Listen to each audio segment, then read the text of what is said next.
नमस्कार, मैं हूं वैष्णवी चतुर्वेदी और आप देख रहे हैं डी लाइव न्यूज। देश के यशस्वी प्रधानमंत्री श्री नरेंद्र मोदी के विजन को धरातल पर 100% उतारने का कार्य प्रदेश के मुख्यमंत्री श्री भजनलाल शर्मा ने किया है।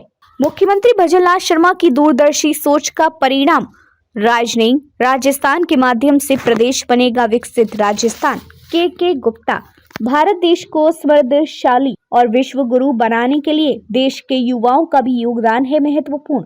के गुप्ता। जिला मुख्यालय पर स्थित श्री गोविंद गुरु राजकीय महाविद्यालय में एक दिवसीय विकसित भारत एवं स्वच्छ भारत विषयक कार्यशाला का आयोजन गुरुवार प्रातः डॉक्टर एस राधाकृष्ण सभागार में किया गया। इस कार्यशाला में मुख्य अतिथि एवं प्रमुख वक्ता श्री के गुप्ता रहे, जिन्हें युवा मामलात मंत्रालय भारत सरकार के तहत राष्ट्रीय सेवा योजना के तहत कार्यालय जयपुर द्वारा जारी आदेश अनुसार NNS का प्रदेश मार्गदर्शक तथा प्रेरक मनोनीत किया गया था। श्री गुप्ता स्वच्छ भारत मिशन ग्रामीण राजस्थान सरकार में प्रदेश समन्वयक का भी दायित्व निभा रही है। कार्यशाला को संबोधित करते हुए श्री गुप्ता ने कहा कि देश के यशस्वी प्रधानमंत्री श्री नरेंद्र मोदी जी के विकसित भारत स्वच्छ भारत के विजन को 100% साकार करने और धरातल पर उतारने का कार्य राजस्थान के मुख्यमंत्री भजनलाल शर्मा कर रहे हैं। भारत सरकार की विभिन्न योजनाओं और कार्यक्रमों सहित स्वच्छ भारत मिशन शहरी तथा ग्रामीण के अंतर्गत प्रत्येक घटक पर पूरी मॉनिटरिंग के साथ राजस्थान के भजनलाल सरकार द्वारा कार्य किए जा रहे हैं। गुप्ता ने हाल ही में संपन्न राइजिंग राजस्थान कार्यक्रम की प्रशंसा करते हुए कहा कि इस प्रकार का अभूतपूर्व कार्यक्रम प्रदेश के इतिहास में कभी देखने को नहीं मिला है, जिसका उद्घाटन देश के प्रधानमंत्री नरेंद्र मोदी महोदय ने किया। प्रदेश के मुख्यमंत्री महोदय का विजन है कि वर्ष 2047 तक राज्य बनाना है और इसी दिशा में यहां अनुमानित 30 लाख करोड़ रुपए का निवेश होना तय हुआ है और उसे 1 वर्ष के भीतर ही धरातल पर लागू करने के उद्देश्य के साथ में इस प्रकार का आयोजन किया गया। इस निवेश के साथ ही राजस्थान प्रदेश में पर्यटन उद्योग को बढ़ावा मिलेगा। इसके साथ ही यहाँ रोजगार के भी नए अवसर उत्पन्न होंगे। हमारा प्रदेश देश के अन्य राज्यों की तुलना में सर्वप्रथम विकसित राज्य की श्रेणी में गिना जाएगा। भारत देश को एक समृद्धिशाली और विश्व गुरु बनाने का सपना साकार किया जा सकता है। उन्होंने कहा कि भारत देश निरंतर प्रगति और उन्नति पथ पर अग्रसर है। यशस्वी प्रधानमंत्री नरेंद्र मोदी भारत देश को एक विकसित भारत स्वच्छ भारत बनाने के लिए दृढ़ संकल्पित है। इसी तर्ज पर राजस्थान राज्य के मुख्यमंत्री भजनलाल शर्मा ने भी संकल्प लिया कि राजस्थान को अन्य राज्यों की तुलना में सर्वप्रथम विकसित सुदृढ़ राजस्थान और स्वच्छ राजस्थान बनाऊंगा। आप सभी लोग भी राजस्थान को सुदृढ़ और स्वच्छ राज्य बनाने में यथा योग्य सहयोग प्रदान करें। लोक कल्याणकारी सरकार की अवधारणा को पूरा किया है। मोदी सरकार ने कार्यशाला में स्वयं सेवकों को संबोधित करते हुए गुप्ता ने कहा कि देश के मोदी की सरकार ने एक लोकतांत्रिक व्यवस्था में जिस प्रकार की लोक कल्याणकारी और सर्वांगीण विकास करने वाली सरकार की अवधारणा होती है, उसे अक्षरशः पूरा किया है। सबका साथ और सबका विश्वास के सिद्धांत के साथ राष्ट्रहित सर्वोपरि मानते हुए मोदी की सरकार ने विगत 10 वर्षों में ऐतिहासिक और अभूतपूर्व कार्य किए हैं, जिसकी तुलना किसी भी अन्य सरकार से नहीं की जा सकती है।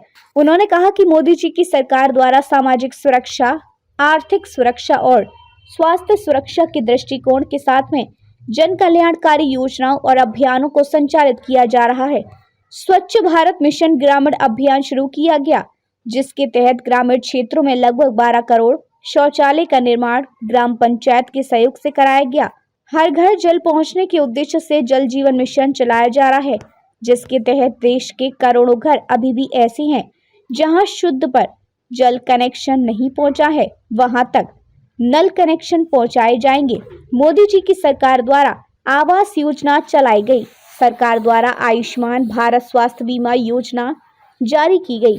लॉकडाउन में देश के लगभग 60 करोड़ लोगों को भोजन पैकेट पहुंचाए गए। भारत देश ने ही सर्वप्रथम कोरोना की वैक्सीन बनाई। इसके साथ ही विश्व के 18 अन्य देशों को निशुल्क रूप से वैक्सीन उपलब्ध कराई गई। घर घर निशुल्क रूप से गैस सिलेंडर कनेक्शन प्रदान किए गए। डिजिटल पेमेंट के रूप में भीम एप्लीकेशन और UPI लाया गया। प्रत्येक घर की छत पर सौर ऊर्जा प्लेट लगाने का कार्य किया जाएगा और इसकी लागत के पश्चात भारत सरकार द्वारा लाभार्थी को सब्सिडी भी प्रदान की जाएगी। स्वच्छता और पर्यावरण तथा जल संरक्षण करना है महत्वपूर्ण। कार्यशाला में स्वयंसेवकों को संबोधित करते हुए गुप्ता ने कहा कि हमारे जीवन में स्वच्छता सहित पर्यावरण तथा जल संरक्षण बहुत महत्वपूर्ण तत्व है। इसके बिना एक स्वस्थ जीवन की कल्पना नहीं की जा सकती है। उन्होंने कहा कि देश के यशस्वी प्रधानमंत्री महोदय ने एक पेड़ मां के नाम कार्यक्रम का आह्वान किया था। राजस्थान सरकार द्वारा भी मानसून के समय में 5 करोड़ पेड़ लगाने का लक्ष्य लिया गया और सरकारी तंत्र सहित आम जनता ने भी इसमें अपनी भागीदारी निभाते हुए यथास्थान वृक्षारोपण किया। यहाँ हमें इस बात का भी ध्यान रखना है कि सिर्फ पेड़ लगाने से ही कार्य पूरा नहीं होता है, बल्कि उसके बड़े होने तक रखरखाव और पानी पिलाने की भी जिम्मेदारी हमारी ही बनती है। उन्होंने कहा कि डूंगरपुर नगर परिषद में उनके सभापति कार्यकाल के दौरान पूरे नगर में लगभग 25,000 पेड़ लगाए गए थे, जो आज बहुत बड़े हो चुके हैं और डूंगरपुर का वातावरण हरियाली से भरा हुआ है। इसके साथ ही डूंगरपुर शहर की जलवायु भी सबसे स्वच्छ मानी गई है। इसके साथ ही पर्यावरण और जल संरक्षण भी हमारे लिए बहुत महत्वपूर्ण है। वर्षा के समय जल को सुरक्षित करने के लिए भूमिगत टैंक सहित वाटर हार्वेस्टिंग पद्धति का उपयोग किया जाए। प्लास्टिक उपयोग पर लगे रोकथाम। गुप्ता ने कहा कि आज भी हम देखते हैं कि कई क्षेत्रों में प्लास्टिक कैरी बैग आदि का उपयोग किया जा रहा है। लोगों द्वारा जब प्लास्टिक की थैली में कोई खाद्य सामग्री बाहर खुले में फेंक दी जाती है और उसे गाय खाती है, तो हम यदि उस गाय का दूध पीते हैं, जिससे हमें कैंसर जैसी जानलेवा बीमारी होने का खतरा उत्पन्न हो जाता है। ये तथ्य विश्व स्वास्थ्य संगठन द्वारा भी प्रमाणित है। तब तक के लिए बने रहिए हमारे साथ और देखते रहिए डी लाइव न्यूज। ताजा अपडेट के लिए हमें इंस्टाग्राम, ट्विटर और फेसबुक पर फॉलो करें। साथ ही हमारे YouTube channel like, comment, share और सब्सक्राइब करें।